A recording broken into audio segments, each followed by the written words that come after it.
Chapter 7, Lacey. I was so pissed about Larisha's pregnancy. She was in a mess, and I knew there was much more to the story. I was going to have to be more than ready for the abortion. Just thinking about it made my head hurt. When she lost her first baby she was carrying, that was one of the worst times of my life. She told me about it, and we had to come up with a way to tell my mother. She was really moody that month. She was growing up fast. I was talking to her all the time about female things because Latoya, who was the oldest, was too busy with the church and singing, and Mama was really busy trying to help start her singing career. Dad was working, drinking, and cheating on her, and I think that's why she worked so hard to push Latoya. That left me to take care of Tweet. When she had her first period, she was 10. She was hysterical. Her teacher, Mrs. Tanner, came and got me out of my class to take her home because she couldn't reach Mom and Dad. They had taken her to the school nurse. "Mrs. Valdez," I heard her say, "her sister Lacey is here." She turned around and looked at me.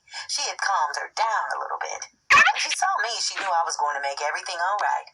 I was her big sister, trying to make sure she knew as much as I could possibly teach her about becoming a young woman. She was shy at first, and being as skinny as a fence pole only made her more insecure about herself. It never helped that other girls made fun of her. I had plenty of fights for her because I was the fighter out of all of us girls. Latoya was laid back and non-confrontational.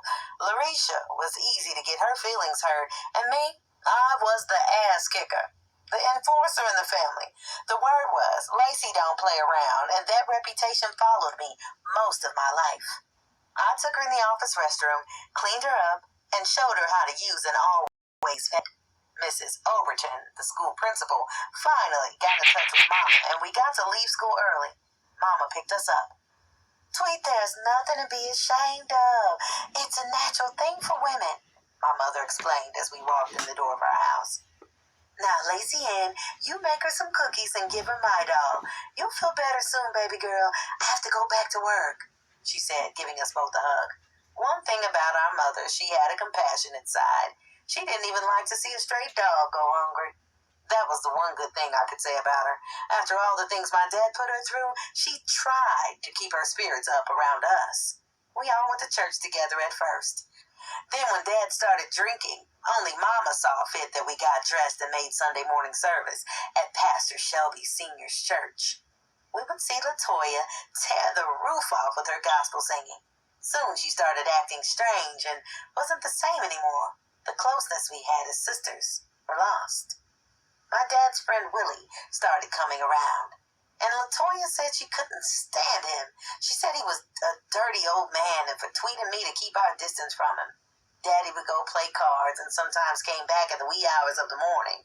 I would hear him and Mama in huge fights. I had to be strong because Tweet and I knew there was going to be a divorce if things didn't change.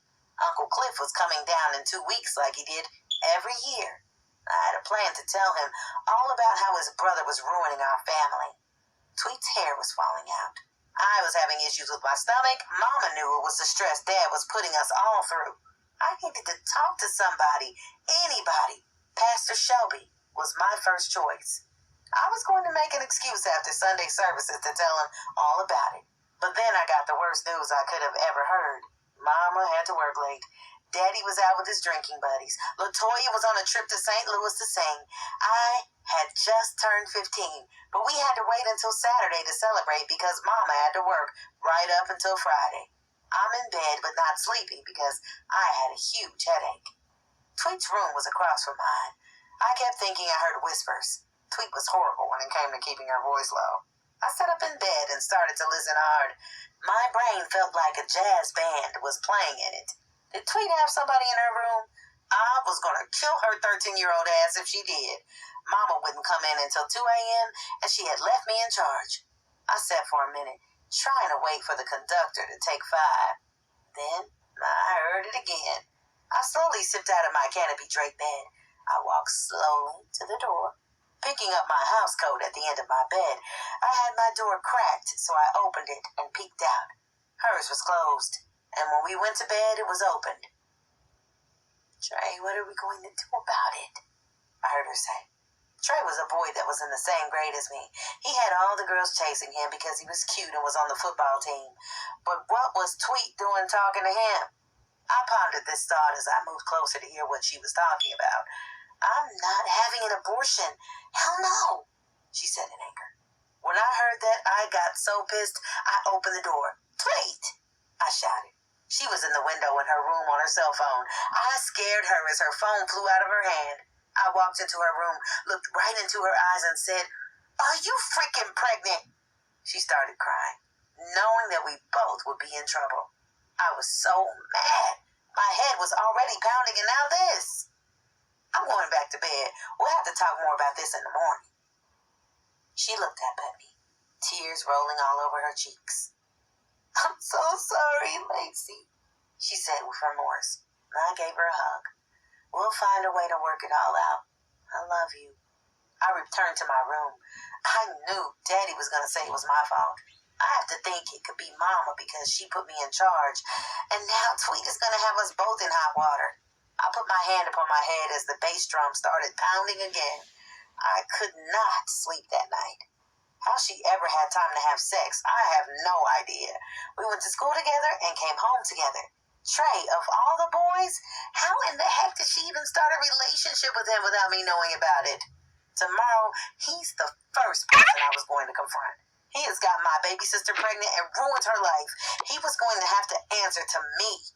These thoughts were going through my mind as I finally closed my eyes.